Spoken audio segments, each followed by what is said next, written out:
Jute मद गंगा छलकत कानन कुंडल अर्णव झोकत जटा जूट मद गंगा छलकत कानन कुंडल अर्णव झोकत कटी व्याघ्रांवर गले सर्पमाला जय शिव शंकर भोला शंभो भोला जय शिव शंकर भोला शंभो भोला जय शिव शंकर भोला शंभो भोला जयतु जगदंब भवानी जयतु जगदंब भवानी भवमोचनि नारायणी दुःखहरणी सुखकरणी माता जय जय जय गिरिराज किशोरी जय महेश मुखचंद चकोरी जय गजबदन गजानन माता जय गजबदन गजानन माता भक्ति शक्ति दामिनी सुखदाता भक्ति शक्ति दामिनी सुखदाता भक्ति शक्ति दामिनी सुखदाता विठ्ठल विठ्ठल विठ्ठल विठ्ठल विठ्ठल विठ्ठल टाळी बाजूला करा माई बाप हाताने टाळी वाजवा विठ्ठल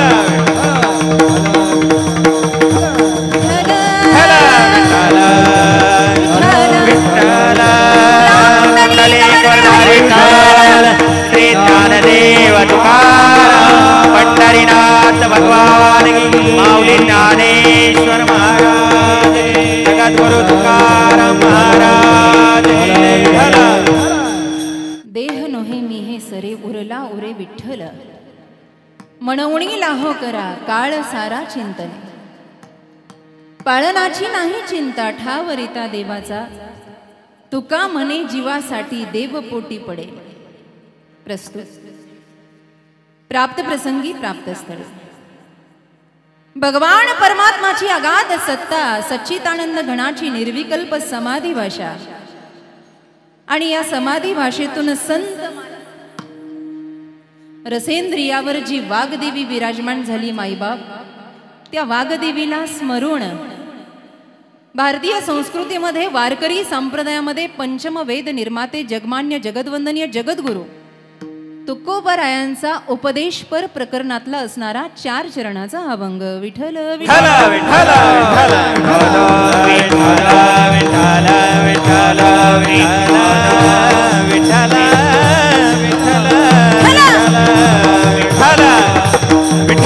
विठ्ठल अभंगाचा सरळ भावार्थ असा आहे हा देह माझा नाही देह तादात्म्य सुटलं की फक्त विठ्ठलच उरतो ना माईबाप देह माझा ही आसक्ती वाढत चालली की मग विठ्ठलाचा ठाव कुठे बघणार विठ्ठलाला कुठे शोधणार त्याला शोधायची तर अजिबात गरज नाहीये तुझं आहे तुझं पाशी ना वो हमसे दूर थे ना मैं उनसे दूर था तो तर तुझ्या जवळच आहे ना बाबा पण तो तुला दिसत नाही याचं कारण आहे देह तादात्म्य सुटलं नाही देहाची आसक्ती सुटली नाही वंदनीय महाराजांना हेच सांगायचंय देह नोहे मी हे सरे मग काय उरला उरे विठ्ठल पण ही साधकांची अवस्था त्याला प्राप्त होण्यासाठी एक महत्वाची साधना महाराजांनी या ठिकाणी सांगितली आहे ती सर्व गोष्टी आहे देहोहम आणि सोहम शेवटी अहम ब्रह्मास्मी मग काहीच नाही अहम ब्रह्मास्मी नंतर सुद्धा शून्य आहे कारण शून्य झाल्याशिवाय परमात्माची प्राप्ती नाही विठ्ठल विठ्ठल आणि म्हणून एक महत्वाची साधना सांगितली आहे जी त्रिकाळ संध्येला अनुरूप आहे सकाळी करू शकता दुपारी करू शकता महाराज संध्याकाळी करू शकता महाराज या तीनही वेळेला महत्वाच्या वेळेला वेळ नसेल तर अरे नाव घेण्यासाठी वेळ लागतो का काळ लागतो का काळ वेळ नाम नाही म्हणून ती महत्वाची साधना आहे काय म्हणवणी लाहो करा भजन करा गजर करा दिवस रात्र त्याच्या छंदामध्ये डुंबून राहावं अशी अवस्था प्राप्त व्हावी त्या साधकाला म्हणवणी लाहो करा यानं काय होईल काळ चिंतनामध्ये सारल्या जाईल आणि देहाची आसक्ती सोडण्याची गरज नाही ती आपोआप सुटेल सोडायची काय गरज आहे ते सुटलं पाहिजे आणि मग महाराज आता या भजनातच बसायचं का रात्रंदिवस? मग आमचं कसं होईल? नाहीतरी जन्मल्यापासून मरेपर्यंत माझं कसं होईल, माझं कसं होईल, या नादामध्ये मनुष्य असतो. म्हणून त्याचं उत्तर लगेच देऊन टाकलं, अरे पाळणाची कशाला चिंता करतोय? तो पालक आहे. अनन्यश्चिंतयन्तो मा ये जना पर्युपासते तेषां नितभियुक्तानां योगक्षेम वहाम्यहम. जो होय मज अनन्य शरण त्याचे निवारी मी जन्म मरण. या लागी शरणांगता शरण. मी आहे ना सर्व भार सांभाळायला. पाळनाची नाही चिंता ठावरिता देवाचा. तुकोबराय तर याही पुढे जाऊन सांगतात, अरे ही माझी अनुभूती आहे. उपदेश करत असताना आधी केले मग सांगितले. दुसऱ्याचा ऐकून उपदेश नाही आहे, आधी अनुभवलंय, अगोदर साधना केली आहे. अरे मी सांगतोय ना तुम्हा जनांना, काय तुका म्हणे देवासाठी देव पोटी पडेल. विठ्ठल विठ्ठल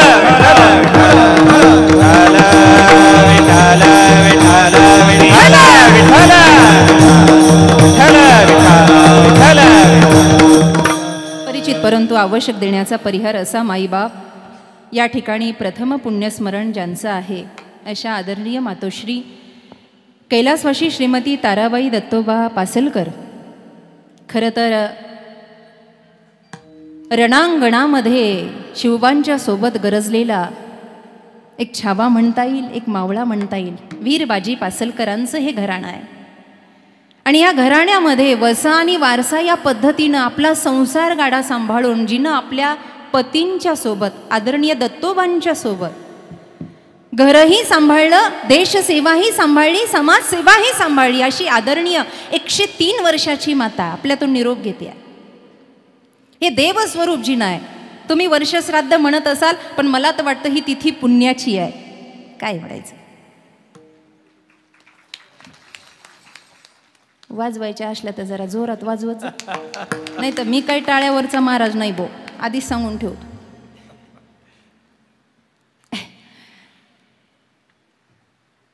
मावळची वाघीण जिला म्हणतात. आदरणीय आजींवर हे जे पुस्तक आहे ना, आमचे बंधू आदरणीय दत्ताभाऊ पासलकरांनी मला ते 100 पानाचं PDF पाठवलं होतं. म्हटले दीदी एकदा नजर फिरवून घ्या. 4-5 पानं वाजली महाराज धावपळीमध्ये. पण इथं आल्यावर ही अनुक्रमणिकाने हे बघितलं, त्यांना म्हटलं मी घरी घेऊन जाते. छान आहे, आदर्श आहे. एक स्त्रीचं जीवन, कारण स्त्रीचं जीवन प्रत्येक क्षेत्रात बंधनकारक आहे. नारी जीवन हाय तुम्हारी कहाणी, आचल में दूध और आंखों में पाणी. पण असं जगत असताना सुद्धा जिचा पराक्रम वाखणण्याजोगा आहे अशी आई आपल्यातून गेली आहे. आणि त्या आईच्या जाण्यानं अत्यंत प्रकारचं दुःख. त्यांचे चिरंजीव जे उद्योगपती आहेत आपल्या पुणे जिल्ह्यामध्ये, आदरणीय श्री बाळासाहेबजी दत्तोबा पासलकर, ढमढेरे परिवार, कोंडे परिवार आणि पायघोडे परिवार या आईच्या सुसंस्कृतपणानं वाखणला 3 मुलींच्या रूपामध्ये. खरं तर आशादेवी आपल्यामध्ये नाही आहेत, परंतु सौभाग्यवती सिंधुताई आणि सौभाग्यवती पुष्पाताई या कोंडे आणि पायगुडे परिवारामध्ये आहेत. आईचा सुसंस्कृतपणा आपल्या पदराशी बांधून लेख ही नांदायला जात असते. आणि म्हणून 42 पिढ्याचा उद्धार तिच्या हातामध्ये असतो. म्हणून आदरणीय सिंधुताईंनी सुद्धा कवित्व करण्याचा ठेवा केला आणि आपल्या आईवर अनेक कविता लिहिल्या, कारण ती आईच तशी आहे. खरं तर त्यांच्या सुनबाई आहेत ज्यांना 103 वयापर्यंत त्यांची सेवा घडली, अशा पार्वती वहिणी या ठिकाणी बसलेल्या आहेत. उद्योजक क्षेत्रामध्ये असणारे त्यांचे श्री योगेशदादा, श्री नरेंद्रदादा, श्री निखिलदादा, त्यांचे नातवंड आहे. नातसुना सौ अश्विनी, सौ शल्का, सौ सौदामिनी, असा संपूर्ण असणारा त्यांचा परिवार. आणि या परिवारानं आज ही सुंदर असणारी कीर्तन सेवा या ठिकाणी तिचं आयोजन केलं. खरं तर देवाला प्रार्थना करूयात. देवा, कधी कधी आपण देवाला प्रार्थना करतो, माईबाप, ए परमेश्वरा, यांच्या आत्म्याला चिर शांती लाभू दे, यांच्या आत्म्याला चिर शांती लाभू दे. पण वांजळे महाराज, आज म्हणावंसं वाटतं, देवा, आमच्या या आईला तुझ्याजवळ ठेवू नको, पटकन कोणत्या न कोणत्या रूपानं आमच्याजवळ पुन्हा पाठवून दे, कारण आम्हाला त्या संस्काराची गरज आहे. म्हणून आजचं जे काही पुण्य निर्माण होईल, कायेन वाचा मनसेंद्रियेत्वा बुद्ध्यात्मदावा प्रकृती स्वभावा करोमि यद यद सकलम परस्मय नारायणायती समर्पयामि. विठ्ठल विठ्ठल विठ्ठल विठ्ठल विठ्ठल विठ्ठल विठ्ठल विठ्ठल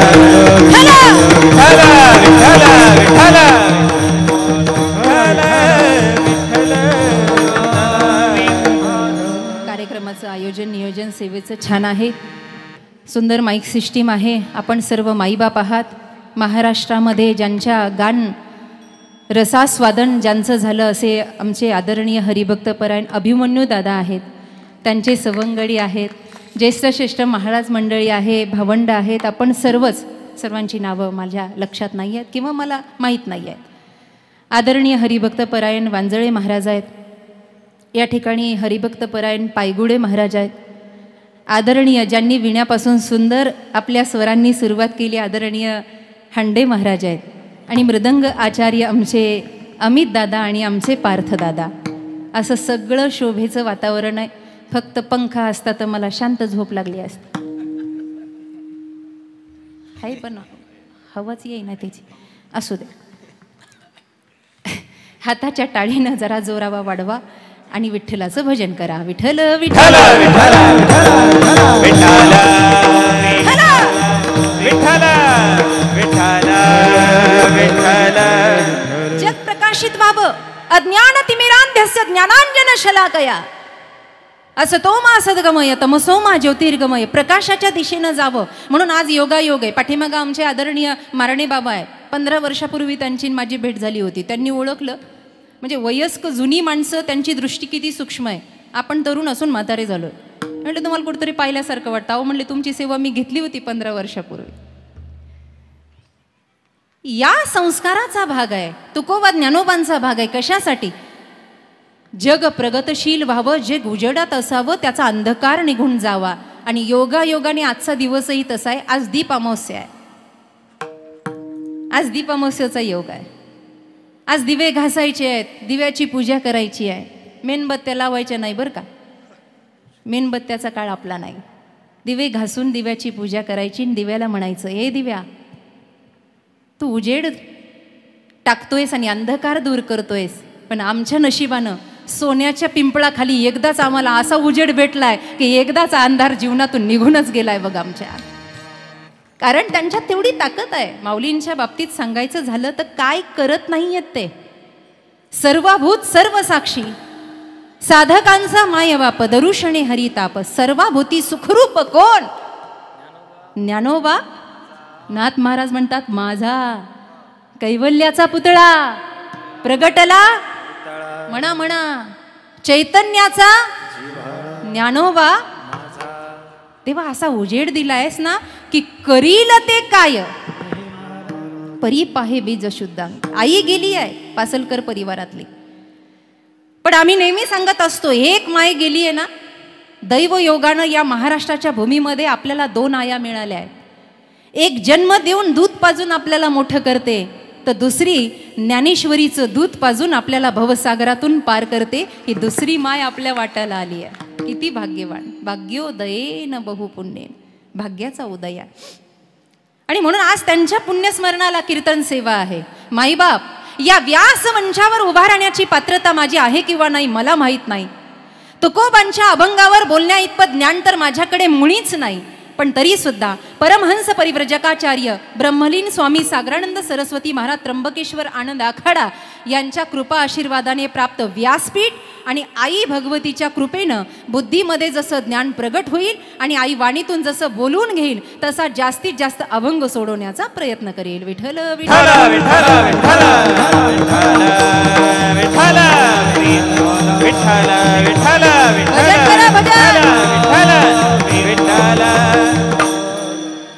देह नव्हे मी हे सरे.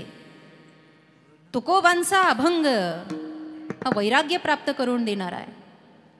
एक एक अभंग, एक एक ओवी, जीवनच अभंग व्हावं, ओवी व्हावं, अशी सुंदर कीर्ती या संत मंदिरांची आहे. पुण्यस्मरणाच्या निमित्तानं किंवा वर्षश्राद्धाच्या निमित्तानं काय सांगावं.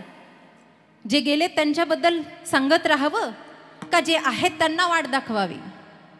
खरं तर 10व्याला प्रवचन असावं, वर्षश्राद्धाला कीर्तन असावं, असं कोणत्या पोथीपिराणात लिहिलेलं नाही आहे. लिहिलंय का? नाही लिहिलं. पण आपण करतो. आदरणीय गुरुवर्य मामासाहेब दांडेकरांना खूप खूप धन्यवाद आहे, ज्यांनी स्मशानापर्यंत माय ज्ञानेश्वरी नेण्याचा अट्टहास केला आहे. याचं कारण एवढंच आहे, जीवन जगता जगता आमचा मार्ग सरळ असावा आणि सरळ मार्गानं जाऊन आम्ही सद्गतीत व्हावं. सुविचारांची सांगड आपल्या मनाला लागावी आणि पसायदानाची दुसरी ओवी सार्थकी व्हावी, जे खळांची व्यंकटी सांडव तया असे राग रागोपात आहेत काही काही माझ्याकडे, जसं काही त्यांचा बांध कोरलाय मी. जरा फ्रेश बसा. संतांचं भजन चालू आहे, संतांचं चिंतन चालू आहे. आईबाप मी सांगणार नाही, तो माझा विषय नाही, ते उत्तरार्धात पाहूया. पण जे घरानं पासलकरांचं देह पडावा तर देशाची सेवा करता करता, नाही तर हरिनाम करता करता, याच्यासाठीच त्यांचं आयुष्य आहे की काय, या कारकिर्दीसाठीच. खरं तर वीरबाजी पासलकरांचा इतिहास फार मोठा, शिवकालीन त्यांचं चरित्र. पण आदरणीय ताराबाई यांनी आपला घर संसार व्यवहार चालवता चालवता शून्यातून जग निर्माण केलं. आणि आजही त्यांची परंपरा आदरणीय बाळासाहेबांच्या रूपामध्ये समाजामध्ये ख्यात आहे. मला दत्ताभाऊंनी सांगितलं, एवढं मोठं अस्तित्व, एवढं मोठं कार्य आहे, परंतु चेहऱ्यावर कधी अभिमान नाही. दादा, जमिनीशी जुडलेली माणसं तीच मोठी होत असतात, हवेत उडणारी मोठी होत नाही. आणि अशांच्या आईबापाचा उद्धार करण्यासाठी वेगळं करायची गरज नाही आहे. पिंडदान हा विधी आहे आपल्याकडे. ब्राह्मण काका पिंडदान करत असतात ना, हे 3.5 हाताचं पण एक पिंड आहे, हे दान झालं पाहिजे. हे पिंडदान ज्या दिवशी होईना देश धर्माच्या समाजाच्या गो ब्राह्मणाच्या सेवेमध्ये, त्या दिवशी आईबापाचं खरं पिंडदान होईल. आज बाळासाहेबांच्या आणि नातवांच्या कार्यातून जी समाजसेवा होतीये, आदरणीय 3 बहिणींच्या आणि त्यांच्या जावाई बापूंच्या, नात सुनांच्या, या सगळ्यांच्या हातून जे समाजकार्य होतंय, त्यांनी ते केलंय, आजही ते कार्यरत आहे. अनेक दिंड्यांना दानधर्म आहे, अनेक अनाथांना दानधर्म आहे, आदिवासी लोकांना दानधर्म चालू आहे. त्याचं प्रत्यक्ष स्वरूप मला दत्ताभाऊंनी दाखवलं. एवढं सगळं करतायत, आईचा वसा, वडिलांचा वसा, वारसा पुढे चालवतायत, हे भाग्य आहे. आता त्यांच्यासाठी आणि त्यांच्या उद्धारासाठी वेगळा विधी करायची गरजच नाहीये, याती नास्तत्र संशया. बस त्या धामाला ते प्राप्त झाले. कारण का भूता द्यावे दान, हर पुण्य या नावे, हरे पुण्य या नावे, हरे पुण्य या नावे.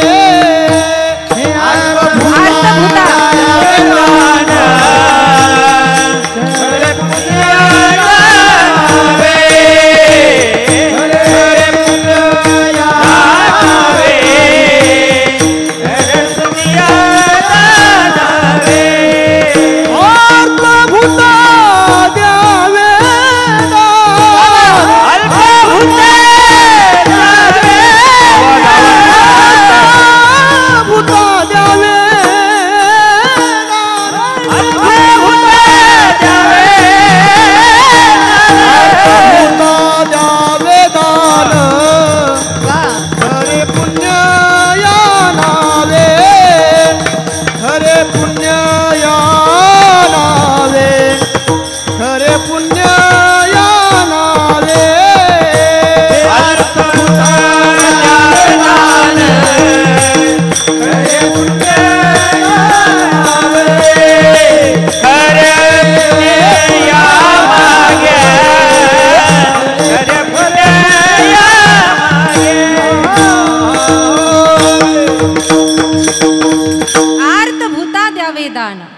मनुष्य जीवनातलं सत्कर्म आहे. आणि ते सत्कर्म आदरणीय बाळासाहेबजी करतायत. भगवान परमात्म्यानं त्यांना योग्य बुद्धी दिली आहे, आई वडिलांच्या संस्काराचा ठेवा आहे. या देहामध्ये या पंचतत्वानं भिजलेल्या रंगलेल्या या देहाला सत्कर्माच्या दिशेने नेत जावं, ही तर संतांची भूमिका आहे. त्यासाठी तर पुण्यस्मरणाला कीर्तन आहेत, बाकी कोणता दुसरा हेतू नाही आहे. आता आपल्याला सुद्धा एका रस्त्यानं जायचंय, कुठेतरी आपला सुद्धा विधी होणार आहे, कुठेतरी चौघाच्या खांद्यावर आपल्याला सुद्धा जायचंय. पण जात असताना काहीतरी शिदोरी आपल्याजवळ असावी ना, 2-4 गुंठे तरी आपल्याजवळ असावी की नाही वर न्यायला.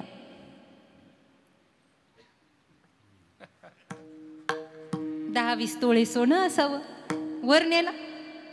तुम्ही नेलं तर मला सांगा, मी घेऊन जाईन वर. काहीतरी सुसंस्काराची शिदोरी असावी. हा देह त्या सत्कर्मासाठी पडावा. आज वंदनीय महाराज म्हणतात, देह नोहे मी सरे. हे देह तादात्म्य कुठपर्यंत धरायचं, हा देहाचा अहमदंड कुठपर्यंत धरायचा. अरे काहीतरी कार्य करण्यासाठी हा पिंजरा हातात दिलाय. देवे दिला देह, पैसा गोमटा. जाग्यावर आहेत बरं. भजना कोमटा भजन करण्यासाठी दिला म्हणून दिनरजनी हाची धंदा गोविंदाचे पवाडे. काहीतरी काम करण्यासाठी दिला. मग याची आसक्ती किती वेळेला धरून अरे योग्य वेळ आली ना की त्या देहाचा मोह सुटला पाहिजे. आणि तो मोह सुटा म्हणून भजनानंदामध्ये इतकं रस झालं पाहिजे जितके तुकोबा रस झाले आहेत, जितके माऊली आता संतांच्या पुण्यतिथ्या होऊन गेल्या महान संतांच्या. संत श्रेष्ठी नामदेवराय आणि श्री संत सावता महाराज. देह तादात्म्य सुटलं होतं महाराज. कांदा मुळा भाजी अवघी विठाबाई माझी, लसूण मिरची कोथंबिरी अवघा झाला आमची माळी याची जात. हे म्हणत असताना त्या माळीपणामध्ये जी बागायती शेती करायची आहे ना, मनवा खेती करो हरी नाम की, ही 3.5 हाताची शेती त्यांनी केली. नामदेवरायांनी पंजाब पर्यंत वारकरी संप्रदायाची कीर्ती नेली आहे. पण भजन करता करता आणि एवढं करून मी हे सगळं केलं असा अहंभाव कुठेच नाही आहे. मी भजन करतो, मी पूजा करतो, माझ्यामुळे हे सगळं होतं.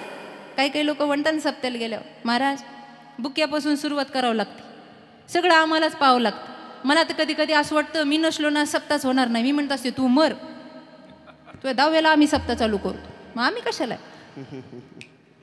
मी करता ऐसी म्हणसी तेने तू कष्टी होसी, राम करता म्हणता पावसी यश कीर्ती प्रतापे. कशासाठी मी मी मी मी हे थोड्यापुरतं धारण करा. अहम ब्रह्मास्मी येईपर्यंत देहोहम देहोस्मी स्थिती असावी. एकदा अहम ब्रह्मास्मीकडे भजनानंदामध्ये चाललं की देहोहम देहोस्मी स्थिती सुटावी. आणि मग अहम ब्रह्मास्मी सुद्धा हा सुप्त अहंकाराचं कारण आहे, ही सुद्धा असू नये. मग त्यावेळेला स्थिती कोणती असावी, न सांगणारी स्थिती असावी, ज्याला शून्यपद असं म्हणताय. डोक्याच्या वरून जात आहे. उदाहरण सांगते.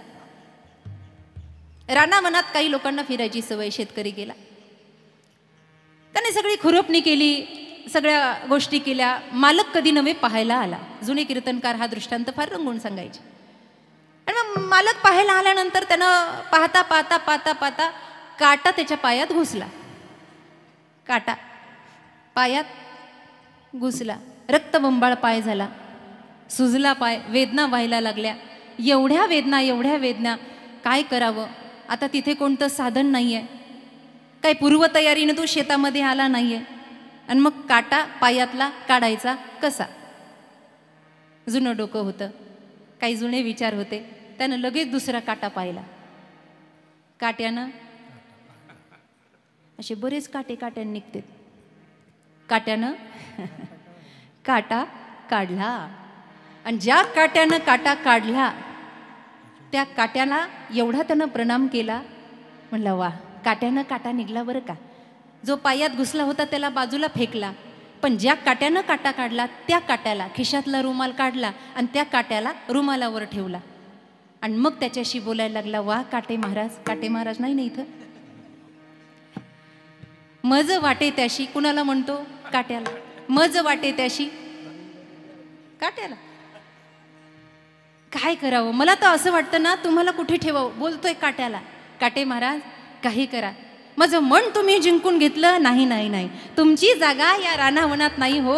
घरामध्ये गेलो ना देवघराजवळ अतिशय पूजण्यासाठी, तिथे काटा तुम्हाला ठेवून देतो आम्ही. पण तो वर कुठे ठेवायचा. मग काटा काढला आणि खिशात ठेवला. रुमाल झटकला, दुसऱ्या खिशात ठेवला. काट्यानं काटा काढला होता, खिशात ठेवला. घाईघाईनं घरी गेला. दुपारची वेळ, भूक म्हणते मी. जेवला आणि पोटभर उदरम पूर्णम झाल्यानंतर पत्नीला सांगितलं, अगं आता थोडीशी वामकुक्षी घेऊ का. वामकुक्षी ही थोडीच घ्यायची असते, घोरायचं नसतं. वामकुक्षी दुपारी थोडं आपल्या डाव्या अंगावर पडले. वामकुक्षी घेऊ का. म्हणले हो घ्या, मी तोपर्यंत बघते बाकीचं काय असेल ते. झोपला. आणि तो झोपल्यानंतर खिशातल्या काटेरावांनी मोठा पराक्रम केला. कूस बदलली आणि सरकायला गेला तसाच काटा पोटात घुसला आणि 30% ऑपरेशन झालं. 5 लाख रुपये लागले. खिशातला बरा का पायातला बरा. कोणताच नाही. कोणतं. पायात होता ना बिचारा, सावकाश घुसला. त्याला बरं वाटत होतं त्या पायात, राहू द्या महिनाभर. पायातला बरा का. मानाच हलविनात बाबा. काय फिट झाल्यात का काय म्हणा. पायातला बरा, मग खिशातला बरा. कोणता नाही. पायातला काढेपर्यंत खिशातला वरा, पायातलाही वरा नाही आणि खिशातलाही वरा नाही. तसं देहोहम स्थितीही बरोबर नाही आणि अहम ब्रह्मास्मीही बरोबर नाही. विठ्ठल विठ्ठल विठ्ठल विठ्ठल विठ्ठल विठ्ठल विठ्ठल. यावर माऊलींच्या हरिपाठातलं एक प्रमाण आहे. तो निरोनिया ठेला, त्याची सुरुवात बोधापासून आहे. साधुबोध झाला तो नुरोनिया ठेला, साधुबोध झाला तो नुरोनिया ठेला, साधुबोध झाला तो नुरोनिया ठेला, साधुबोध झाला नुरोनिया ठेला. खाईचा मुराना अनुभव, खाईचा मुराना अनुभव, हरिमुखे मना, हरिमुखे मना, मना हरिमुखे मना, हरिमुखे मना. खाईचा मुराना अनुभव, खाईचा मुराना अनुभव, हरिमुखे मना, हरिमुखे मना, मना हरिमुखे मना. तुकोबारा हेच तर म्हणतात, अरे अनंत संतांची मांदियाळी झाली, कुठल्याला तरी गुरु समजावं, कुठल्याच्या तरी आश्रित व्हावं. यदक्षरम मनाखेम आनंद मज केवलम, माऊली ज्ञानोबराय म्हणतात मी गुरु आश्रित आहे. हा बोध झाला ना की भजनानंदाचा आनंद वाढतो. आणि एकदा भजनानंदाचा आनंद वाढला की हे देहदातात मी आपोआप सुटायला लागतं, ते सोडण्याची गरज नाही. मग देहातीत असणारा भजनापर्यंत पोचणार कसा? कारण देहाच्या अनेक नाही अपवित्र शरीर ऐसे, रोगाचं भंडार आहे, दुर्गंधाची ठार आहे. मदाल सात त्याच्याही पुढे म्हणते, हा देह नाशिवंत मळ मूत्राचा बाधा, हे चर्मवर ओढलंय कर्म कीटकांचा रांधा. अरे त्या हरिहराला, त्या परमेश्वराला, त्या गोविंदाला भजा रे, पर्यदे मदाला सा सोहम जोजो रे बाळा. शेवटपर्यंत आपल्या मुलांना तिनं वैराग्य व्हावं म्हणून उपदेश केला. तो उपदेश संतादिकांचा आहे. अरे या देहाला काय मी म्हणन, याला सजवण्यात का वेळ घालवावा, कशासाठी? शेवटी हा संपला, एकदा टाळी वाजली की गेलं. मनुष्य गेल्यानंतर त्याला मढ म्हणतात, प्रेत म्हणतात. अस्तित्व एका क्षणात संपतं महाराज, एका क्षणात. उरका म्हणतात लवकर, राहू द्या ना, प्रेम आहे ना तुमचं, जीव आहे ना, महिनाभर राहू द्या, गेलेत ना, राहू द्या. नको नको म्हणतात, वास येईल, आम्हाला कामं आहेत, बाकीची पण कामधंदे, उरका. कहत कबीर सुन मेरी गुनिया, आप गए बस डूब गई दुनिया. इस तन धन की कौन बड़ाई, देखत नाही नो में मट्टी मिलाई. अपने खातिर महल बनाया, आपल्यासाठी महल बनवला. काय कामाचा आहे? हाड तरी घरामध्ये नेतात का महिला मंडळ? माझं घर, माझं घर, माझी बायको, माझा नवरा, माझा परिवार, माझं सगळं. आता चाल सुरू असताना मी सुद्धा म्हणले, माझा रुमाल द्या, माझा माईक, माझं कीर्तन आहे तिथं, किती माझा सत्कार झाला, गप बस, लाकडा खाली जळशील. किती एक पाहता एकाची दहने, एक पाहता एकाची दहने, सावध त्या गुणे कारे नवा, सावध त्या गुणे कारण व्हा. एक पाहता एकाची दहने, एक पाहता एकाची दहने, सावध त्या गुणे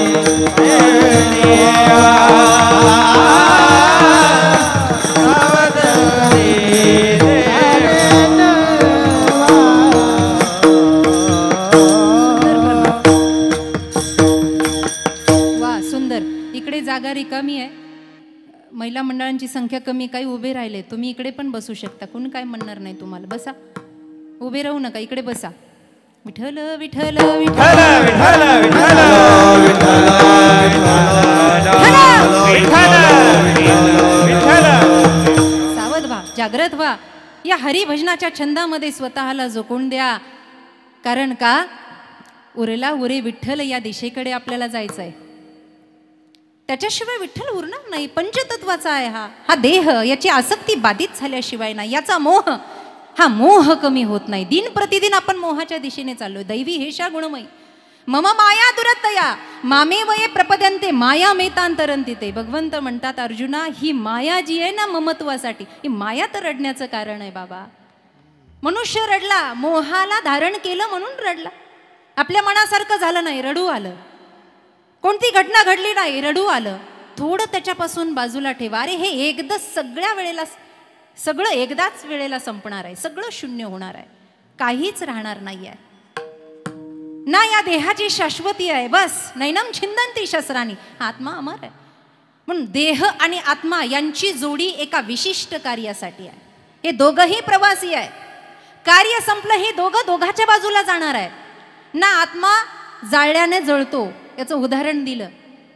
रामायणामध्ये ती तारा रडत आली होती, वालीची पत्नी. आणि ती रडत आल्यानंतर ती प्रभू रामचंद्रांना विनवण्या करते आहे. पांढरे वेश धारण केलेले आहे. आणि ती म्हणती, रामचंद्रा, का तुम्ही एक पत्नी एक वचनी आहात, मर्यादा पुरुषोत्तम आहात ना, मग न्याय न्याय द्या मला, न्याय. भगवंतानं विचारलं, तारा कसला न्याय? का म्हणून माझ्या पतीला मारलं? खरं तर वाली सुद्धा भ्रमामध्ये होता मरता मरता. मै बैरी सुग्रीव पियारा कारण कहू नाथ मोही मारा. मला का मारलं? माझ्या भावानं जानकी मातेचा शोध लावून द्यावा, त्याचं सैन्य कामाला यावं, एवढे स्वार्थी आहात तुम्ही. भगवंतानं सांगितलं, स्वार्थासाठी कुणाला जवळ धरत नाही वेड्या. ऐक, सुन, बंधू, कन्या, आपली मुलगी, आपल्या भावाची बायको, आपली आई आणि आपली बहीण, या चौघींचे नाते सारखे असतात. पुरुष मंडळ, आपली आई, आपली बहीण, आपली मुलगी आणि आपल्याहून छोट्या भावाची पत्नी, या चौघींचे नाते सारखे असतात. तू छोट्या भावाच्या पत्नीवर अत्याचार केला म्हणून मारलाय. शेवटी त्याला वैराग्य आलं, पण तारा अजून वैराग्यवान झाली नव्हती. जेव्हा वाली गेला त्यावेळेला ती रामचंद्रांना म्हणते, का न्याय द्या मला. का माझ्या कपाळावरचं कुंकू पुसलं? का न्याय. भगवंत म्हणले, काय पाहिजे? का मारलत माझ्या पतीला? भगवंताने तारेला प्रश्न केला, तुझं प्रेम पतीच्या शरीरावर आहे का पतीच्या आत्म्यावर आहे? तुझं प्रेम पतीच्या शरीरावर आहे की पतीच्या आत्म्यावर आहे? जर तुझं प्रेम पतीच्या शरीरावर असेल तर आम्हाला काही अयोध्येला जाऊन याचं लोणचं घालायचं नाही. आत्ता उचलन घरी घेऊन जा. आणि तुझं प्रेम जर पतीच्या आत्म्यावर असेल तर बाई ग, आत्मा हा मरत नाही. विठ्ठल विठ्ठल हा देह संपणार आहे, पण त्याची आसक्ती मात्र माणसाला रसातळाला घालते. विठ्ठल नामाचा छंद घेऊन देह आसक्तीतून मुक्त व्हावं, म्हणजे विठ्ठलच उरेल अभंगाचं प्रथम. देह न हे मी है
म्हणवणी लाहो करा. अर्थात देह नोहे मी हे सरे. देहाच्या ठिकाणी शून्य भाव असावा. शून्यापासून सुरुवात आहे. सगळं संपतं, सगळं संपतं. एक उदाहरण आहे श्रीमद भागवत महापुराणातलं. ज्या वेळेला 18,000 श्लोकांचं श्रीमद भागवत महापुराण रचलं गेलं, त्यावेळेला लागतो का बाबा पंखा आजचे दिवस? असू द्या. हां, बघा इकडे. देह 18,000 श्लोकांचं भागवत महापुराण रचलं गेलं. माझ्याकडे लक्ष द्या. त्यावेळेला व्यासांना असं वाटलं हे सांगावं कुणाला तरी. आता कुणाला सांगायचं? कोणीतरी अधिकारी असला पाहिजे ना. ग्रंथही आपल्या नशिबानं इतके पावन आलेत. आम्ही नेहमी म्हणत असतो आपण एवढे भाग्याचे आहोत की आपल्या वाट्याला ग्रंथ, पंथ, संत आणि भगवंत नशिबानं भेटलाय. भल्या भल्यांच्या ग्रंथ ही काही कमी नाही. ग्रंथसुद्धा एक आई आहे. अहिता पासुनी काढिती, हित देवुनी वाढविती, नाही का श्रुती परोती माऊली जगा. ते भागवत सांगायचं पण अधिकार पाहिजे. ज्ञान कुणाला सांगावं याचेही काही अधिकार आहेत. तंबाखू तोंडात भरून बसलंय, त्याला ज्ञान सांगावं. तंबाखू चपला घट्ट धरून बसलंय आणि मग म्हणते त्वमेव माता च पिता त्वमेव चपला. आसक्तीच सुटेल ना कुठेही बसलं तरी. भागवत ऐकण्याचा अधिकारी, रामायण ऐकण्याचा अधिकारी, गीता ज्ञानेश्वरीचा अधिकारी आहे. अधिकाराशिवाय नाही. कुणाला सांगावं बरं? त्यावेळेला आकाशवाणी व्हायची. आकाशवाणी झाली. ते म्हटले व्यासा तुमचा मुलगाच हा भागवताचा पहिला अधिकारी आहे. अहो म्हणे तो आईच्या गर्भात एकतर 12 वर्ष लपला. राहिला म्हणता येणार नाही, लपला म्हणता येईल. त्याच्यावर प्रमाण आहे नामदेवरायांचं. एवढं लपून बसलं. बामणाचे पोर एक खेळासे ब्याले, बामणाचे पोर एक खेळासे ब्याले, बामणाचे पोर एक आवाज द्या, आवाज रे. कापत कापत बाहेर लावत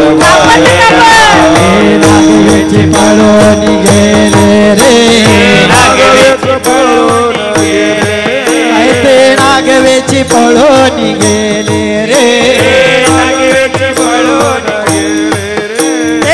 ऐक खेळिया तुझ सांगतो ऐसे जाणली खेळ खेळ. ऐक खेळिया तुझ सांगतो जाणली खेळ खेळ. ऐक खेळिया तुझ सांगतो ऐक खेळिया तुझ सांगतो जाणली खेळ खेळ रे.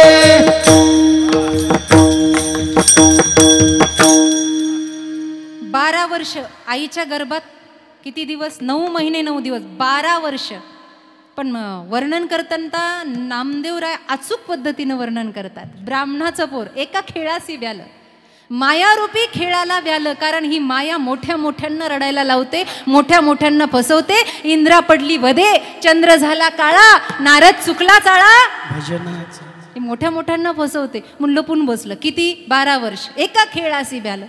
12 वर्ष लपालं रे. मग व्यासांनी विचारलं आत्मजा बाहेर ये. त्यांनी सांगितलं मायेचा पती येऊन सांगेल तेव्हा बाहेर येईल, तो जबाबदारी घ्यायला तयार असेल तर. आणि मग श्री हरी विष्णूंनी सांगितलं आत्मजा बाहेर ये, माझी माया तुला स्पर्श करणार नाही. त्यावेळेला आले पण विश्वास बसला नाही. कसे आले? कापत. एवढा विश्वास नाही, माया सोडत नाही. कापत कापत बाहेर आले आणि नागवेची पळून यम प्रव्रजंत मनुपेतमपेत कृत्यम.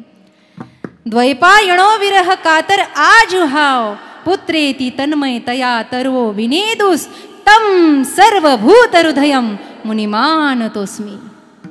निघून गेले.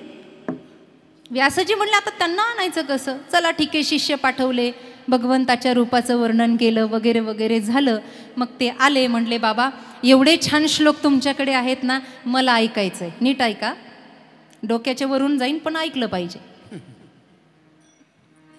मला ऐकायचं आहे. म्हणलं ऐकायचं आहे? अरे पण अधिकाराशिवाय ऐकणं नाही. तुझी परीक्षा झाली पाहिजे, स्वतःच्या मुलाची परीक्षा. आणि ती ही वशीला लावून नाही. वशिला लावून नाही, नाही तर मग वशिले लावून पास करतात काय काय. अशी परीक्षा झाली पाहिजे की हां बस. परीक्षा घेणारा कोण आहे? गंमतच आहे वाङ्मयाची. काही गंमत अशी आहे, ज्याला परीक्षा द्यायची तो नैष्टिक ब्रह्मचारी आहे आणि परीक्षा घेणारा गृहस्थी आहे. मला सांगा, गृहस्थ्यानं त्या वैराग्यवानाची परीक्षा घ्यावी का? पण गृहस्थीही असा होता रामायण प्रमाणे, जोग भोगमह राखीव गोई राम बिलोकत प्रगटी सोई. जे देहातीत नव्हते, ज्यांना विदेह नगराचा राजा म्हणलं गेलं, असं महाराजा जनकांनी परीक्षा घेतली. आता गंमत अशी झाली, त्यांनी अगोदरच शिपायाला सांगून ठेवलं होतं, हे बघ असा असा बाबा येणार आहे. आता गुन्हा आणण्यासाठी, त्याचं अधिष्ठान प्राप्त होण्यासाठी देह उघडा होता, दिगंबर काया होती योगींद्र शुकाचार्यांची. पण केळ्याच्या साला एवढी लंगोटी घातली तात्पुरती आणि म्हणले जा आता जनकांच्या दरबारात परीक्षा होईल. आता ती परीक्षा साधी होती का? लगेच फोन लावला आणि गेटवरच्या शिपायाला सांगितलं आम्ही आलो, त्यांना सांगा. असं नव्हतं. उभा राहिले, दिगंबर काय आहे. पण असं असताना सुद्धा त्या चोपदारांनी, त्या पहरेदारांनी, त्या सैनिकानं विचारलं, कोण हो आप, कोण आहात तुम्ही? आणि काय? काही नाही, मी व्यासांचा मुलगा आहे. आतमध्ये त्यांना जाऊन सांगा व्यासपुत्र आलाय. आतमध्ये त्यांना जाऊन सांगा व्यासपुत्र आलाय. शिपाई आतमध्ये गेला. महाराज की जय हो. माझ्याकडे लक्ष द्या. महाराज की जय हो. बोला. कुणीतरी एक दिगंबर काया, बस लंगोटी अंगावर, भेटण्याची इच्छा आहे. तुम्ही मला सकाळी त्याची माहिती दिली होती. ते आले दारामध्ये, त्यांनी निरोप दिला. काय निरोप आहे? काही नाही. त्यांनी सांगितलं आत जाऊन सांगा व्यासाचा मुलगा आलाय. आतून उत्तर आलं, त्याला म्हणावं तिथेच उभं राहा, पण संघाचा त्याग कर. संघात त्याग येते. बाहेरच उभं राहा, पण संघाचा त्याग कर. शिपायानं उत्तर सांगितलं आणि उत्तर ऐकल्यानंतर हे विचार करायला लागले. हुशार माणसं अशी असतात की त्यांना आपलं कुठं चुकलं हे पटकन कळतं आणि ते विचारांती त्यांच्या लक्षात आलं. संघ आजूबाजूला तर कोणतं नाही, पण विचारांचा संघ आहे. अच्छा अच्छा, मी त्यांचा मुलगा आहे हे ममत्व माझ्या ठाई आहे. माझं चुकलंच बरं का. थोडा वेळ थांबले आणि पुन्हा शिपायाला बोलून घेतलं, इकडे या. आता त्यांना म्हणावं शुकाचार्य आलेत. सैनिक आतमध्ये पळत गेला. महाराज की जय हो. निरोप हो आलाय. काय? ते म्हणले त्यांना जाऊन सांगा शुकाचार्य आला. महाराजा जनकांनी सांगितलं पुन्हा बाहेर जा आणि त्याला म्हणावं संघात त्याग येते. पुन्हा बाहेर आले. आता काय? ते म्हणले संघाचा त्याग करा, नंतरच आतमध्ये प्रवेश आहे. आता काय झालं? मग त्यांच्या लक्षात आलं, हा हा शुकाचार्य ही देहाला लागलेली उपाधी आहे. आता ही उपाधी सुटली पाहिजे. हे नामकरण झालं या देहाचं आणि मी याचा ममत्व घेऊन बसलोय. ठीक आहे, हरकत नाही. तिसऱ्यांदा पुन्हा शिपायाला बोलून घेतलं. आता महत्वाचं आहे. ते म्हणले इकडे आहे आणि त्यांना जाऊन सांग मी आलोय. सैनिक आतमध्ये गेला. म्हटलं महाराज की जय हो. काय निरोप? काय नाही. त्यांनी सांगितलंय मी आलोय. महाराज म्हणले ते मीच अगोदर सोड आणि आतमध्ये ये. मी देह नव्हे मी हे सरे. जिथं मीपणा संपला तिथे परमार्थ सुरू होतो. संपतो नाही, सुरू होतो. म्हणून उरला उरे विठ्ठल. पण ही अवस्था प्राप्त करण्यासाठी एक साधना आहे अभंगाच्या दुसऱ्या चरणात. मन बोलीला बोकरा, मन बोलीला बोकरा, मन बोलीला बोकरा, मन बोलीला बोकरा, मन बोलीला बोकरा, मन बोलीला बोकरा, मनोरीला होकरा, मनोरीला होकरा. काळ सारा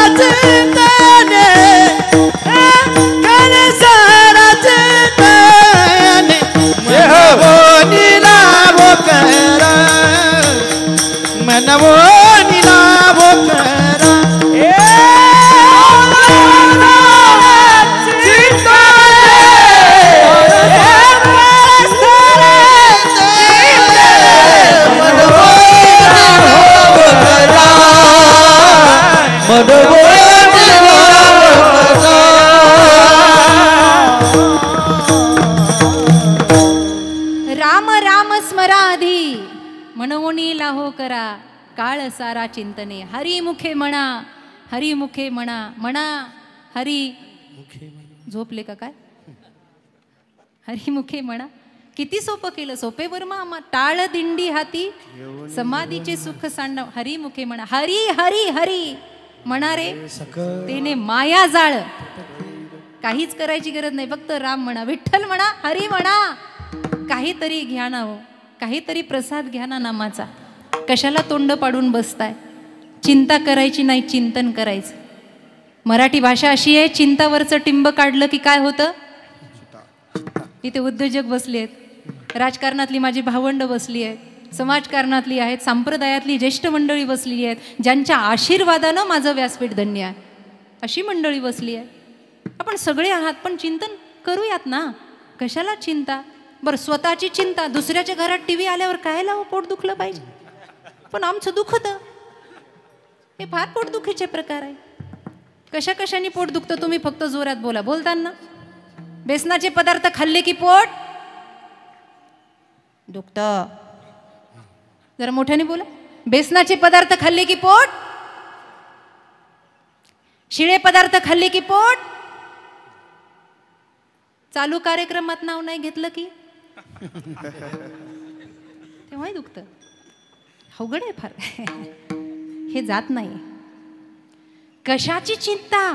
अरे चिता ऐसी डाकिनी काठी कलेजा काय, वैद्य बिचारा क्या करे, कब तक दवा पिलाय.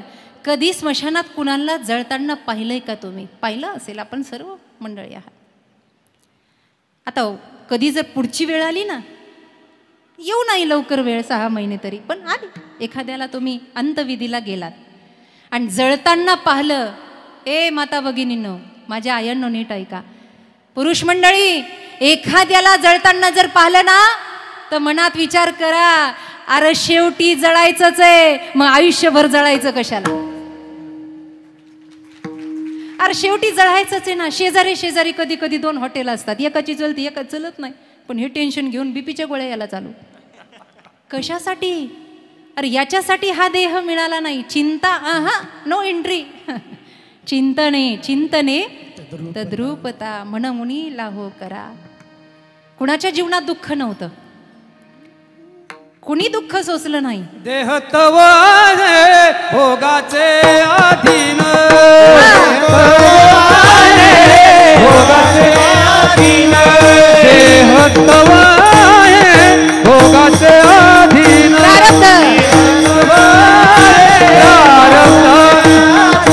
याचा मी काळसीन वाहू भार, याचा मी काळसीन वाहू भार. सर्व माझा काळ तुझी या चिंतने, वा वा. सर्व माझा काळ तुझी या चिंतने. भार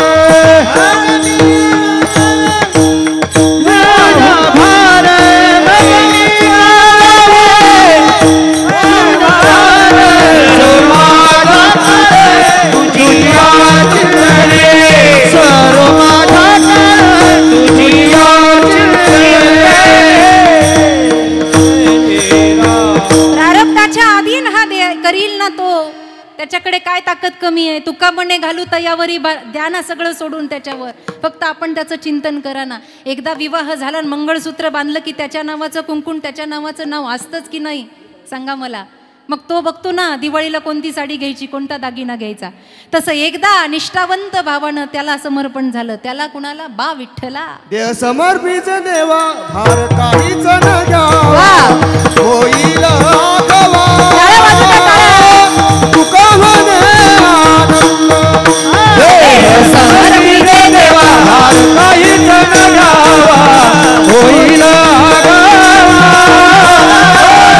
तुका म्हणे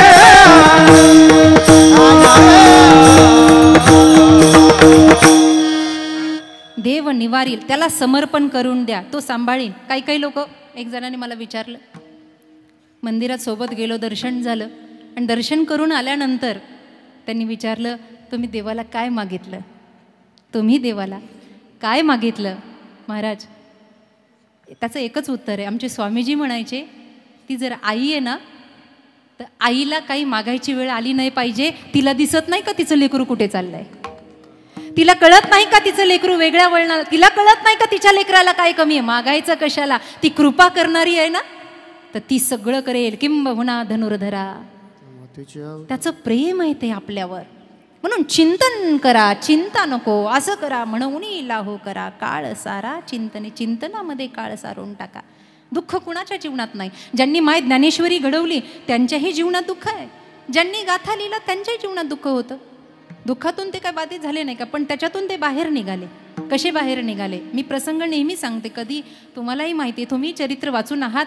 अनेक अनुग्रही माझ्या समोर बसलेले आहेत. तुम्ही ज्ञानेश्वरी गीतेचे पारायण करणारी मंडळी आहात. माझ्यापेक्षा 4 पारायण तुमचे कदाचित जास्तच झाले असते. नीट ऐका माता भगिनींनी. ज्या दिवशी तुकोबारायांचे पिताश्री जात आहेत, तुकोबाराय कीर्तनामध्ये आहेत. माहीत नाही आहे इकडे बोलोबांची तब्येत किती खराब झाली आहे, काही कळत नाही आहे. गावची लोक धावत पळत जात आहेत, कणकाई रडतायत. काही करा पण तुक्याला घेऊन या, कारण माझ्या तुकाशिवाय त्याच्या बापाला बरं वाटणार नाही. जीव आहे ओ लाडका, जीव आहे. भजनानंदामध्ये रमलेले आहेत तुकोबाराय महाराज. तुकाराम महाराजांचं भजन आमच्यासारख्या कीर्तनकारांसारखं मोजून मापून नव्हतं वो. एवढ्या मिनिटात रामकृष्ण हरी घ्या, एवढ्या मिनिटात पहिली चाल घ्या. अवघा रंग एक झाला. एकदा रंगले की रंगले ना बाबा. जाऊ देवाची या गावा. ते गावच तिथे उमटलं, तिथे प्रगटलं. जन विजन झाले आम्हा विठ्ठल नामा प्रमाण. पाहे तिकडे बाप माय विठ्ठल आई रखुमाई. आणि अशी अवस्था असताना तिकडे म्हणे अंतविधी सुद्धा झाला. धावत पळत तुकोबा निघाले. उंबरठ्यावर उभा आहेत. जशी गाय हंबरडा फोडते ना, तसं कणकाईनं हंबरडा फोडला होता. तुक्या, अरे बाप तुका तुका म्हणून गेला. कुठं बसला होतास रात्रभर? तुकाराम महाराज देवाला अडवायला लागले. अरे भजनात एकदा सुद्धा असं जाणवलं नाही ना, माझ्या बापाचा प्राण तळमळतोय माझ्याशिवाय. का? मिठी मारली आईला. आणि फार वेळ नाही, कणकाई 5-6 महिन्यात कणकाईचंही जाणं झालं. सौभाग्याचं जाणं पचलं नाही त्यांना. मायाही गेली आणि बापही गेला. तुकाराम महाराज देवाच्या समोर बसून रडतायत. देवा आता काय झालं का मनासारखं? नेली ना एकदाची माय, नेला ना एकदाचा बाप. आता मला कोण सांभाळणार आहे? ए विठोबा, माझ्या विठोबाचा कैसा प्रेम भाव. आता कुठे तुझं विठोबा? पण आता दिसू दे ना या तुक्याला. आणि त्या दिवशी तुकाराम महाराज निष्ठेनं संकल्प करतात. आई बाप गेल्यावर संकल्प काय करावा? दुःख गुणाच्या जीवनात नाही, पण दुःखाला कवळून बसणं हे प्रेम नाही आहे. त्यातून सत्कर्माची दिशा निवडा. तुकाराम महाराजांनी त्या दिवशी संकल्प केला. विठो तुझे माझे राज. वा, विठो तुझे माझे राज.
ज्या दिवशी जीवनातलं सगळं संपलं असं वाटत असेल ना माई बाप, त्या दिवशी आळंदीला जावं, देहूला जावं, तिथं रमावं, तिथं बसावं.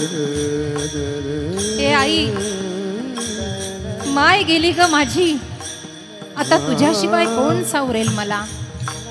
अत्यंत प्रकारचं सुख गेलं ग माझ्या जीवनातलं आईच्या रूपानं. ए आळंदीची माय, तुझ्या कुशीत बसू दे ना ग, समाधीवर डोकं ठेवा म्हणा. जेवढे कुविचार असतील ना माऊली, जाऊ द्या ना. आईबाप होते तेव्हा काही चुकलं की पटकन सांगायचे. तुकोबा रडतात का? देवा भजनात जर एखादा शब्द चुकला ना तर बापानं सांगावं बोलोबांनी तू क्या इथं चुकलाय बरं का. देवा आता तुला सांगतो, जे माझ्या बापदात्यांनी केलं ना तेच करणार. काय? माझ्या वडिलांची मिराशी का देवा, तुझी चरण सेवा पांडुरंगा. म्हणून माऊली, माईबाप हे जगामध्ये जरी प्रेमाचा तुटवडा पडला ना तरी सुद्धा माऊलींच्या आणि तुकोबाच्या दारात प्रेम संपत नाही. तिथून प्रेमाला प्रारंभ होतो.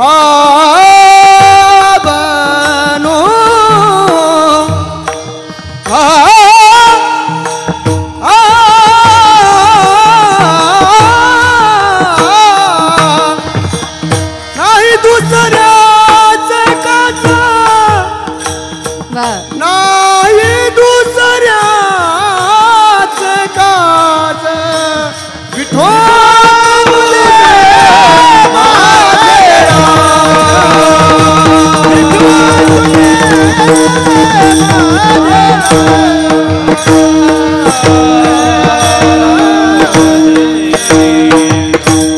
तुझं माझं नातं वेगळंय देवा. आपण जो आरती झाल्यावर श्लोक म्हणतो ना तो तुकोबांनी धन्य केला. त्वमेव माता च पिता त्वमेव. ह्या अभंगाची त्या श्लोकाजवळची सार्थकता आहे. तू माझा मी तुझा, बस आता हे घट्ट नातं आहे देवा. दुःख कुणाच्या जीवनात नव्हतं. धर्मवीर संभाजी महाराज आईच्या दुधाविना पोरकं बाळ, रडले दाय मोकलून. कुठे दूध मिळेल कुठे. आज आपण इथे सगळे बसले आहेत. काही काहींचे चेहरे एवढे नर्वस झाले वाटतं सगळ्या जगाचं दुःख यांच्याच अंगावर पडलं. छत्रपती महाराज डोक्याला हात लावून बसले नाही. आता कसं होईल, आता काय करू. खरी कसोटी तर त्यावेळेला होती शंभो बाळाच्या वेळेला. काय कसोटी होती. मला वीर पासलकरांकडे यायचंय म्हणून हा संदर्भ लावलाय. काय काय होतं. छत्रपती रडताय ढसढस. ज्यांनी स्वराज्याची स्थापना केली ना, आतापर्यंत मोठे मोठे पराक्रम झाले, रडू नाही आलं. पण केविल वानं लेकरू आईच्या दुधासाठी रडतय ना, आता डोळे भरून आले. ए माय भवानी, आता काय. ओल्या बाळांतनी कुठे आहेत. पंचक्रोशी शोध घ्या. सगळीकडे शोधलं आणि शोधल्यानंतर आऊसाहेबांना सांगितलं ज्याला जे पाहिजे त्याला ते मिळेल. बाया आल्या, पण आल्यावर बाया दुधाचा सौदा करू लागल्या. दुधाचा हिशोब केला पाहिजे. किती बिघा जमीन मिळणार व आऊसाहेब, किती धान मिळणार. काही म्हणले आम्हाला राहायला वाडा नाही, तुमच्या वाड्यात राहू द्या. काही म्हणले आम्हाला तोळ्यानं धन द्या. आऊसाहेबाचे डोळे भरून आले. अरे दुधाचाही व्यवहार कोण. आणि अशा आसक्ती ठेवणाऱ्या, अशा स्वार्थी असणाऱ्या आईचं दूध माझा शंभू बाळ पेणार काय. आता काय.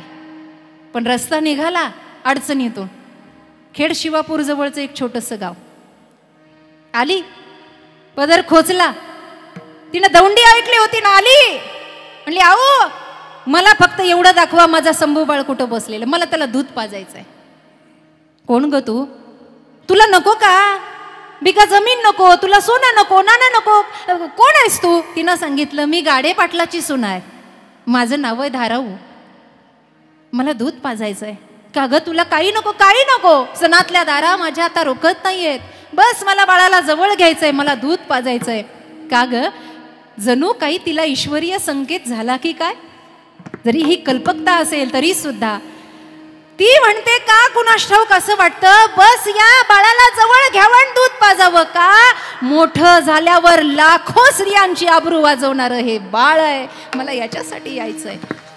तेव्हा कुठे सुखाची किरण आली. आई भगवतीनं दर्शन दिलं. झालं. दुःख सर्वांच्या आयुष्यात आहे म्हणून भजन करणं सुटलं नाही. संतादिकांचं शौर्यांचं धाडस सुटलं नाही. आज दत्तोबा पासलकर त्यांची कारकीर्द पाहिली तर महाभयानक. आज त्या पुस्तकामध्ये रोमांच अंगावर उभा राहतो. अशी सुद्धा माणसं. आणि आज 12वे वंशज आहेत आमचे आदरणीय बाळासाहेबजी दादा. 12वे वंशज. हा हा याची देहीन याची डोळा असे वंशज पाहायला मिळतात, हे आमचं भाग्य आहे. विवाह होऊन आल्या आणि आल्यानंतर ताराबाईंनी दत्तोबांचा संसार प्रारंभ केला. छोट्या मोठ्या घडामोडी होत्या, चांगल्या पगाराची नोकरी होती. पण दत्तोबांनी तो पगार घरसंसाराला लावलाच नाही. तो इतिहास शोधण्यासाठी लावला. आज मला या पठारावर जायचं, या गड किल्ल्यावर जायचंय, इथे काय मिळतं का, तिथे काय मिळतं का, या शोधामध्ये. पण घर गृहस्थी चालणार कशी? छोटंसं गोळ्या बिस्किटाचं दुकान टाकलं, पण कमी पडू दिलं नाही. घरातली गृहिणी कशी असावी याचं उत्तम प्रकारचं उदाहरण म्हणजे आदरणीय मातोश्री आहेत ताराबाई. उत्तम प्रकारचं उदाहरण. संसारामध्ये एक एक कुडे आहेत, एक एक कुडे आहेत, ते कधी सुटतच नाही, कधी सुटत नाही. आमचं महिला मंडळ पाहिलं ना, कुठं बाहेर गावी जात असताना फार विचित्रपणा आहे स्वभावामध्ये. नवऱ्यानं आवाज देवा, अगं मी गाडी घेऊन आलोय, बस ना लवकर गाडीमध्ये. मग त्या आतल्या घरापासून सुरुवात करतात. आतलं घर, मग ती कडी लावली का, नीट लावलं का, कपाटाला चावी लावली का, इथून सुरुवात आहे. मग ती लावली का, आले. हे सगळं बघत बघत आतून दारं खिडक्या बंद करत करत करत करत करत करत करत बस. आता समोरच्या त्या लोखंडाच्या गेटला मोठं कुलूप लावायचं आणि एकदाचं गाडीत बसायचं. आणि बस आता दरवाजा उघडला हंडे महाराज, आणि आता बसायचं. अगं बाई, दुधावर झाकण ठेवलं का नाही कोणास ठाऊक. पुन्हा हे सगळं उघडत उघडत जायचं. हा कोड्यांचा खेळ संसारच आहे. पण हे कोडं बाजूला ठेवून जिनं समाज कार्याचा वसा आणि वारसा धारण केला ना, तिच्या जन्ममरणाचं कोडं खुलल्या गेलं. आज मोठी क्रांती आहे ताराबाईंची. खरं तर हे व्यासपीठ कुणाच्या निंदा किंवा स्तुतीचं नाही. लोक आम्हाला सांगता आईवर बोला, बापावर बोला. बंद करा आता हे सगळं.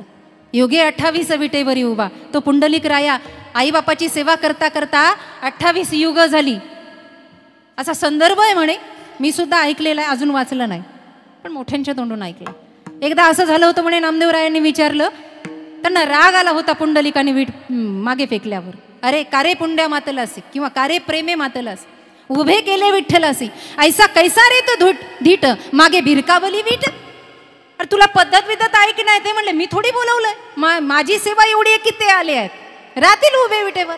मग नामदेवरायांनी पुढे येऊन देवाला विचारलं, नीट ऐका, ए देवा, एक पुंडलिक झाला ज्यांना 28 युग तुला विटेवर उभं केलं, आता तू विटेवरून खाली कधी उतरशील? तेव्हा देवानं सांगितलं होतं, मी नाही, देवानं, ज्या दिवशी महाराष्ट्रात दुसरा पुंडलिक जन्माला येईल ना, त्या दिवशी मी विटेवरून खाली उतरेल. उतरच ना तो. आमचे पुंडलिक एका कानानं ऐकते, दुसऱ्या कानानं सोडून देते. त्यांना काय सांगायचं? आमच्याच्यानं झालं नाही, माझ्याच्यानं झालं नाही. आमचे स्वामीजी म्हणायचे, बाळ रडू नको. मी रडायची त्यावेळेला. स्वामीजी म्हणायचे, बाळ, कीर्तन प्रवचनातून एखादा परिवार सुधारला आणि आईबापाची सेवा घडली ना, तुझं जीवन सार्थकी झालं. ते सद्मार्गाला लागले ना, तुझ्या आईची सेवेचं पुण्य आहे ना, तुला घडेल. पण मी तरी सुद्धा लोकांना सांगत नाही, कारण का, यात काय मोठेपणा नाही.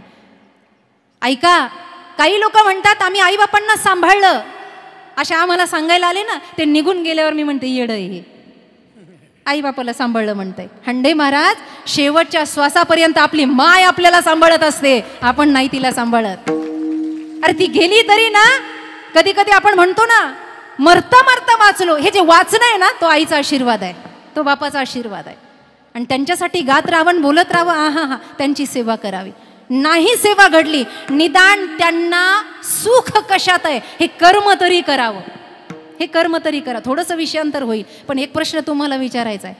घरावर आपत्ती आली की आपण ब्राह्मण काकाकडे जाता आणि ब्राह्मण काकाला म्हणता, आमच्या घराकडे काहीतरी दोष लागलाय, तुम्ही बघा. तेव्हा ते म्हणतात, तुमच्या घराला पितृदोष लागलाय. म्हणता का नाही? पितृदोष. पितृदोष निवारणासाठी त्रिपिंडी कालसर्प आहे त्र्यंबकेश्वराला, जिथे त्रिवेणीचा संगम आहे. हे करणं योग्य आहे, कर्मकांडाचा विधी आहे. पण एक छोटा प्रश्न आहे, मुठभर तांदळासाठी आपला बाप किंवा माय उपाशी राहील का? मग पितृदोष लागला का? त्यांच्या मनासारखं कार्य अजून आपल्या हातानं घडलं नाही म्हणून ते रागवलेले आहेत.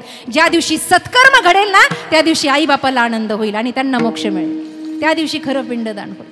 हे आहे.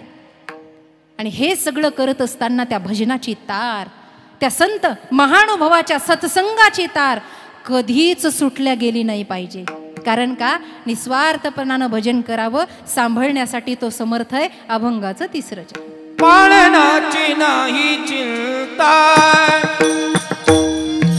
पाळनाची नाही चिंता, चिंता पाळनाची नाही चिंता, पाळनाची नाही चिंता,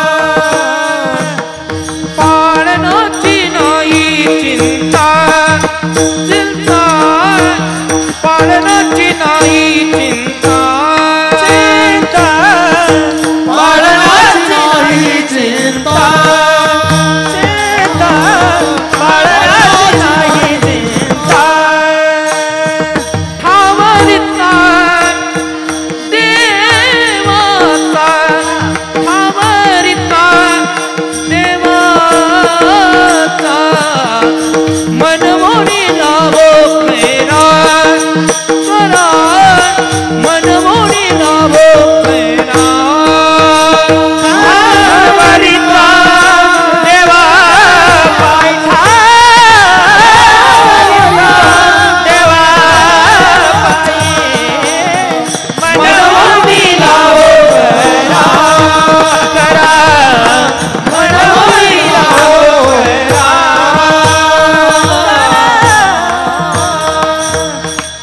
पाळनाची नाही चिंता ठावरिता देवाचा.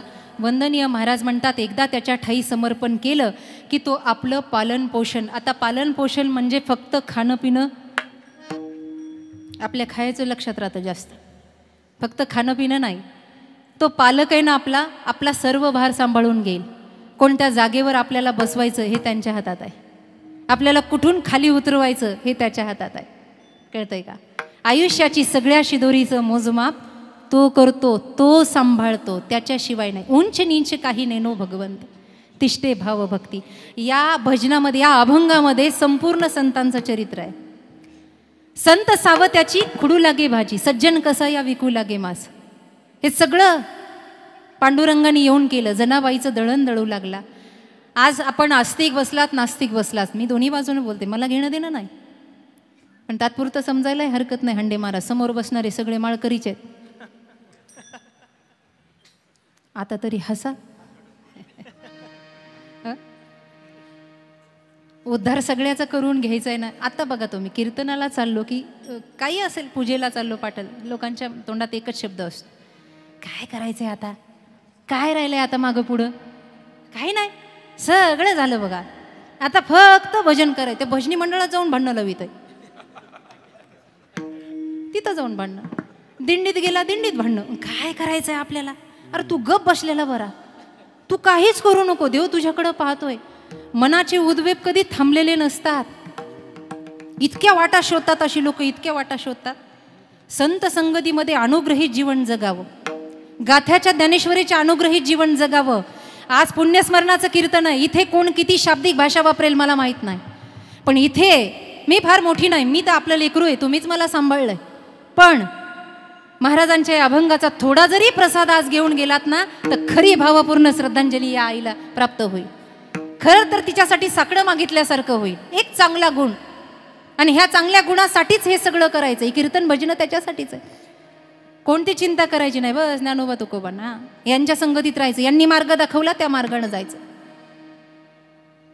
कोण कुठं चाललं त्याच्या मागे जायचं नाही. आजकाल मार्ग दाखवणारे भरपूर आहेत, भटकंती होऊ द्यायची नाही जीवाची.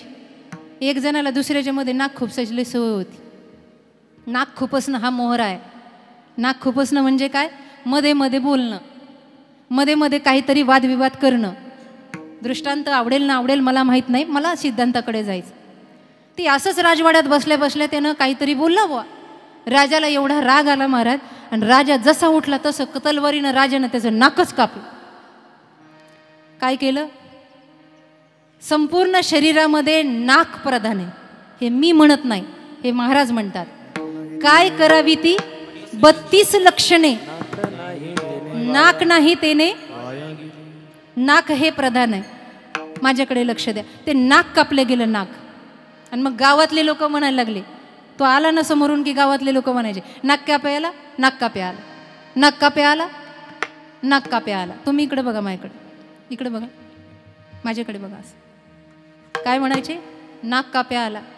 आता असे लोक, अभिमन्यू दादा हे फार चतुर असतात. ते काय म्हणलं माहिती आहे का? 5-6 जणाला म्हणले, मला तसं नाक काप्या म्हणायचं नाही. म्हणे का? म्हणे जेव्हापासून नाक कापलं ना तेव्हापासून मला पांडुरंग दिसायला लागलाय. जेव्हापासून माझं नाक कापलं गेलं तेव्हापासून मला पांडुरंग दिसायला लागला. लोक म्हणले कार्यकारण संबंध काय? तो म्हणला असा पाहायला लागला की नाक आडवं यायचं, नाक कापल्यापासून देव दिसायला लागला. बरं, अशा लोकांचे अनुग्रही होतात पटकन. चेले 7-8 जणांनी लगेच त्याचा अनुग्रह घेतला. म्हणले आम्ही कापलं तर आम्हाला दिसेल का? म्हणले कापून बघा. त्यांनी सुद्धा नाक कापले 7-8 जणांनी. बघता बघता 15 झाले, नंतर 50 झाले, अर्ध गाव नाक कापलं. चांगले नाकं होते सगळेच, पण त्यांनी नाकं कापून घेतले. का? याच्यामुळं नाक कापलं की देव दिसलं. मग लोक याच्याजवळ आले, म्हणले रावसाहेब नाही इथं, रावसाहेब नाक कापलं की देव दिसत होता, मग दिसत नाही. तो म्हणला हे बघा, नाही दिसला आणि दिसला, असाही तो दिसत नाही तसाही दिसत नाही, पण नाक कापल्यापासून देव दिसतो असं म्हणायचं. मग बोबाटा झाला, नाक कापलं देव दिसतो, नाक कापलं देव दिसतो, नाक कापलं देव दिसतो. सगळ्या गावात नाक कापून घेतलं. बघता बघता ही वारी राजाकडे गेली, त्याचं चांगलं होतं बाण्यात. तो म्हणला खरंच नाक कापल्यावर देव दिसतो का, म्हणून राजानंही कापून घेतलं. असं नाक कापायच्या मागं गेलं की नाकच कापावं लागतं. मागे जायचं तर संत मांदियाळ्याच्या मागे जायचं, ज्ञानोबा तुकोबाच्या शांतीब्रह्म एकनाथ महाराजांच्या मागे जायचं. आणि मागे गेलं की ते गाव दिसतं जिथे परमात्मा आहे, ते तत्व मिळतं की जो सांभाळायला समर्थ आहे. हा अनुभव तुकोबांच्या जीवनामध्ये आला, म्हणून ते शेवटच्या चरणात म्हणतात.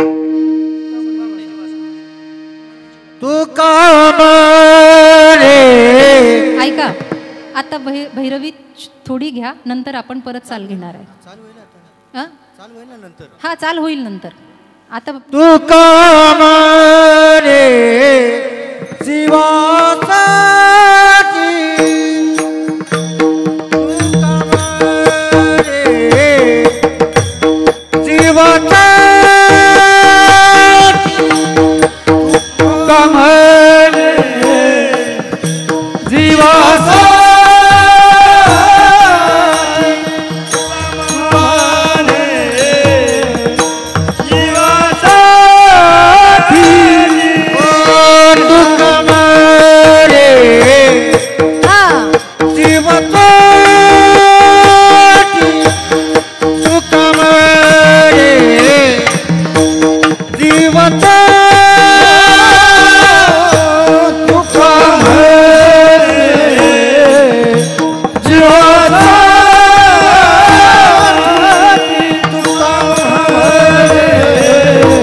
वया भक्ती काज नाही लाज धरित या न्यायानं भगवंत निर्वाणी गोविंदो असे मागे पुढे काहीच साकडे पडोने दे. या अर्थानं तुका मने जीवासाठी देव पोटी पडेल, देव पोटी पडेल तुका मने जीवासाठी. पण काय करायचंय, म्हणवणी भजन केलं, निस्वार्थ भावानं त्याला समर्पण केलं. शिष्यस्तेहम शादी मांत्वाम प्रपन्नम किंवा शरीरम स्वरूपम तथा वा कलत्रम यशश्चारु चित्रम धनम मेरु तुल्यम मनश्चेन लग्नम प्रभोरम ग्रीपद्मे ततः किम ततः किम ततः किम ततः किम. जीवनाचा धिक्कार असल्यापेक्षा त्याला समर्पण असावं. आणि म्हणून आपण सगळे एकदा संप्रदायाच्या दंडकाप्रमाणे लाहो करूया. विठोबा रखुमाई हरे विठोबा रखुमाई, हरे विठोबा रखुमाई. भजन करा, भजन. विठोबा रखुमाई, हरे विठोबा रखुमाई, हरे जय जय, हरे जय जय विठोबा रखुमाई. विठोबा हरे जय टाळी वाजू द्या, टाळी हाताने टाळी मुखात हरे जय जय, हरे जय जय विठोबा रखुमाई. हरे जय जय विठोबा रखुमाई. हरे जय जय, हरे जय विठोबा रखुमाई.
छत्रपती शिवाजी महाराज की ठोबार ठोबार ठोबार ठोबार हो हो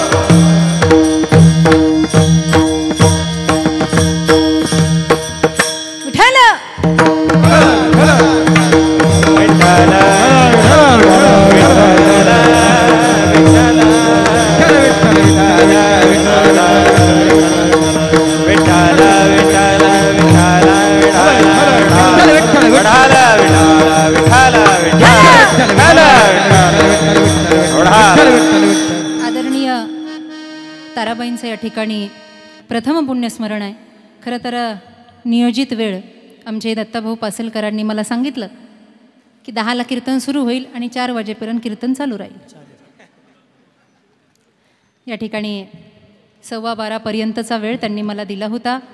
कैलासवासी श्रीमती ताराबाई दत्तोबा पासलकर यांचं आज प्रथम पुण्यस्मरण आहे आणि त्यानिमित्तानं आदरणीय श्री बाळासाहेब दत्तोबा पासलकर त्यांचे चिरंजीव जे उद्योग क्षेत्रामध्ये त्यांचं नाव मोठं आहे, उद्योगपती आहेत, पण एवढं असूनसुद्धा आईच्या सुसंस्काराचा ठेवा ज्यांच्याकडे आहे प्रसाद रूपाने आणि एवढंही करता करता समाजाचं कार्य जे करतात, या घराण्यातली सुनबाई असेल, त्यांच्या मुली असतील, त्यांची नातवंड 3 आहेत, त्यांच्याही पत्न्या नातसुना आहेत, हा संपूर्ण परिवार खरोखर वाखाणण्याजोगा आहे. सुसंस्कारानं रुजलेला हा परिवार या दत्तोबा पासलकर आणि ताराबाई पासलकरांच्या ज्ञानाचा, सुसंस्कृतीचा प्रसार, वीरबाजी पासलकरांची सुविचार मनामध्ये ठेवून या कलियुगाच्या प्रघातामध्ये सुद्धा आपण हे कार्य करता. खरोखर आपलं सर्वांचं कौतुक आहे पासलकर परिवारांचं आणि हाच आदर्श या पुण्यस्मरणाच्या निमित्तानं आपल्या सगळ्यांच्या मनामध्ये बसावा, हा ठेवा. कारण हा प्रसाद आहे. अन्नाचा प्रसाद खाल्ला तरी तो त्याचा नाश आहे, परंतु सुविचारांचा प्रसाद हा शेवटच्या क्षणापर्यंत. कळतंय का? मनुष्य हा शेवटपर्यंतचा विद्यार्थी आहे. एकदा लता दिदींना कुणीतरी प्रश्न विचारला होता की दिदी शेवटचा राग कोणता आहे? राग जो आपल्याला येतो तो नाही, राग. त्यांनी सांगितलं राग हा कधी संपत नाही. काय सांगता, शेवटच्या क्षणेलाही एखादी तार स्वराची जोडली तर तोही राग बनून येईल. तसं मनुष्य हा, माझे आता विचार संपले, मी भरपूर कमवलं. काही काही लोक म्हणतात हां मस्त केलं, खूप झालं, आता काही कराय हां, शेवटपर्यंत मनुष्य विद्यार्थी आहे, शेवटपर्यंत. आणि या आईसारख्या विचारांचा प्रसाद जर आपल्याजवळ असेल ना, तर जगात कोणतंही संकट येऊ द्या, लढण्याची ताकद निश्चितपणानं मिळेल. असं एक आभा मंडळ आहे यांच्याकडे. आज 103 वयापर्यंतचं जगणं बघा ना, हे साधं आहे का? आता आमचं पुढं काय होईल काय माहिती, तुमचं कायला सांगावं, आम्ही आमचं सांगतो. अर्ध जीवन आमचं गाडीमध्ये चाललं, जागरणामध्ये चाललं, चहा पिण्यामध्ये चाललंय, जागायचंय, म्हणायचंय. एवढ्यामध्ये अनुष्ठानं कधी करायची, आसनं कधी करायची, जप ध्यान कधी करायचा, हे सगळं करता करता एक दिवस रामनाम सत्य होण्याची वेळ. पण 103 वयापर्यंत मानलं पाहिजे त्यांना. आणि तेवढ्यापर्यंत खाण्यापिण्याचं नियम. एवढंच नाही, त्या पुस्तकांमध्ये मी वाचलं की दत्तोबा पासलकरांपासून भजनाचा सुद्धा आनंद त्यांनी घेतला. अनेक मंदिरांचा जीर्णोद्धार केला. टाळकरी माळकऱ्यांना जेव्हा पूर्वीच्या काळात एवढ्या व्यवस्था नव्हत्या, दगडाचे टाळ, पण ह्या टाळ व्यवस्था उपलब्ध करून देण्याचं मोठं साधन त्यांनी त्यावेळेला केलं. आणि आजही आदरणीय बाळासाहेब जिथे कमी तिथे आम्ही या भावानं उतरतायत. हा त्यांचा सद्गुण आहे मोठा. आणि हाच सद्गुण, याचा प्रसाद थोडा थोडा आपण सर्वजण मिळून या ठिकाणी घेऊयात. म्हणून आज या आईसाठी देवाला प्रार्थना करूयात. देवा, आता म्हणता येईल. काही काही लोकांना बोलता बोलता सुचत नाही आणि ते मध्येच म्हणत असता, याचसाठी केला अट्टाहास, शेवटाचा दिस. आजचे इथे बोलणारे नाही, तसं राग पाहू नका माझ्याकडे. ते म्हणत असता, याचसाठी केला अट्टाहास, शेवटचा दिस गोड व्हावा. पण कधी? त्या म्हणणाऱ्यालाही कळत नसतं की शेवटचा दिस कधी आहे. मैतीला भरपूर समाज असला म्हणजे शेवटचा दिस गोड झाला काय? का भरलेल्या गोकुळात जीव गेला म्हणजे शेवटचा दिस गोड झाला? कधी? शेवट तो भला माझा बहु गोड झाला, ज्याचा भजन करता करता देह पडला, किंवा देशाची सेवा करता करता देह पडला. म्हणायचं याचसाठी केला अट्टाहास. आता शेवटचा दिस. आणि अशी माणसं गेले तरी त्यांचे विचार मात्र जिवंत राहतात. म्हणून या विचाराच्या जोडीला आज कीर्तन सेवा माझ्या वाट्याला आली. तुम्हा सर्व माईबापांचं मला एकत्रपणाने या ठिकाणी दर्शन झालं. आणि वारकरी संप्रदायाचे सर्व ज्येष्ठ श्रेष्ठ मंडळी, आदरणीय हरिभक्तपरायण शिवचरित्र करतात महाराजांच्या वाणीतून, पहाडी आवाजातून अतिशय सुंदर आहे असे आदरणीय हरिभक्तपरायण हांडे महाराज या ठिकाणी आहेत. सर्व वडीलधारी मंडळी आहेत. इकडे हरिभक्तपरायण भरेकर महाराज, तसेच हरिभक्तपरायण वांजळे महाराज, पायगुडे महाराज, त्यांचं सर्व सोबत आलेलं मित्रमंडळ, गायन आचार्य अभिमन्यू दादा, आपण सर्व मंडळी आहात, मृदंग आचार्य अमित दादा भूमकर आणि पार्थदादा, सर्वच जण, सर्वांचा स्नेह या ठिकाणी एकवटला. या ठिकाणी सुंदर अशी चाल होईल. माऊलींचं भजन घेऊयात आणि त्या ठिकाणी चाल होईल. सर्वांचाच गायन राग